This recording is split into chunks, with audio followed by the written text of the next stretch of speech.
Berlin-Kreuzberg, 14. Februar. Noch vor 6 Uhr sperrt die Polizei die Lausitzer Straße ab.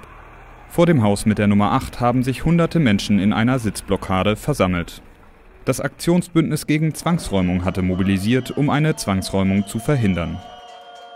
Wegen einer zu spät überwiesenen Nachzahlung hatte der neue Eigentümer der Lausitzer Straße 8, Familie Gülboll, erfolgreich rausgeklagt. Nun soll die Wohnung der Familie zwangsgeräumt werden. Zum 3. Mal. Der erste Versuch war im Oktober vergangenen Jahres durch Nachbarinnen und Nachbarn verhindert worden. Ich komme aus dem Prenzlauer Berg und habe mich da mit einem Vermieter in der Wolle. Der macht nichts in der Wohnung, aber die Mieterhöhung, die schickt er immer. Und dann bleibt mir nur über, mich gegen Mieterhöhung zu wehren. Nicht etwa, dass der Vermieter was draufkriegen würde, wenn er zu viel verlangt. Nee, ich muss mich dauernd wehren.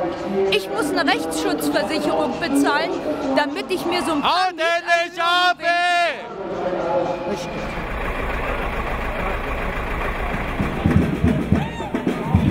Unter Einsatz von Pfefferspray und Faustschlägen wurde die Räumung schließlich durchgesetzt.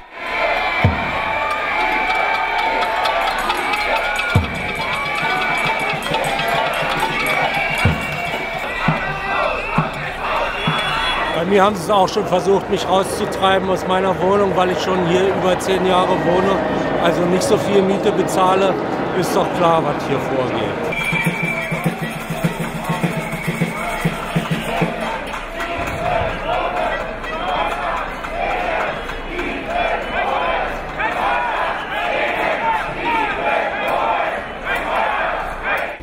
Dass Wohnungen freigeräumt werden, um die überzogenen Profitinteressen des Kapitals durchzuhauen, dann wundert mich das auch nicht, dass ich keine Wohnung finde. Ja, und dann hier das nochmal so zu sehen, wie gewalttätig das mittlerweile auch abläuft, diese Konflikte im Wohnraum, das ist einfach nur total pervers. Ich bin selber meine Wohnung verloren, wegen dem Profit, wegen dem Geld. Ich bin jetzt unglücklich in neuer Wohnung, weil ich im fremden Ort, ich bin ganz alleine. Ich habe gesagt, du musst einfach dahin gehen.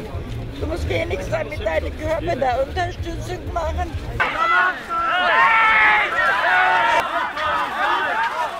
Gedrückt, es gab eine Situation der Enge und plötzlich bekamen wir Pfefferspray, eine ganze Salve ab und ich hab geschrien, es war ein unglaublicher Schmerz und ich fühlte mich wie blind für einige Momente und suchte dann einen Weg ins Freie und irgendeine Hand hat mich dann auch rausgezogen und dann wurde ich dann gleich zum Sanitäter gebracht, der dann meine Augen behandelt hat.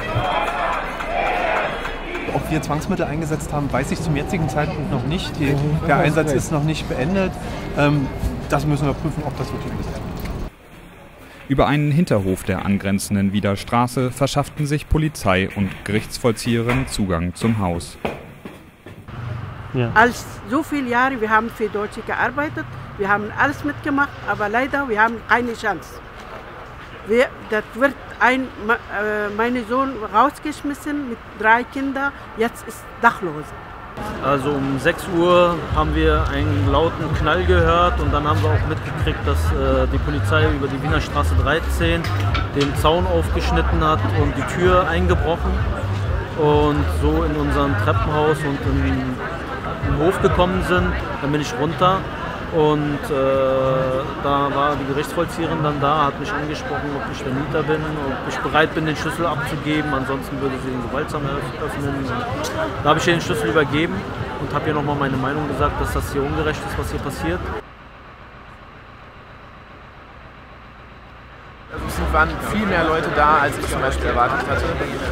Die Öffentlichkeit, die da war, fand ich auch relativ enorm, dass überhaupt für das Thema halt weiter irgendwie Sichtbarkeit bekommt. Und also ich finde, das Wichtigste ist zu sagen, es war am Ende ein Hubschrauber in der Luft. Bei 22 Zwangsräumungen in Berlin am Tag, wenn wir es schaffen, dass einmal in der Woche so ein Aufwand, der Staat so einen Aufwand hier anfahren muss, das werden die nicht durchhalten. Und deswegen muss es einfach weitergehen, weitere Zwangsräumungen verhindern, dann wird es irgendwann auch ein politischer Erfolg werden. Für die Solidarität möchte ich mich auch bei allen Menschen bedanken, die da sind. Und ja, der Kampf geht auf jeden Fall weiter gegen diese Ungerechtigkeit. Ja, okay.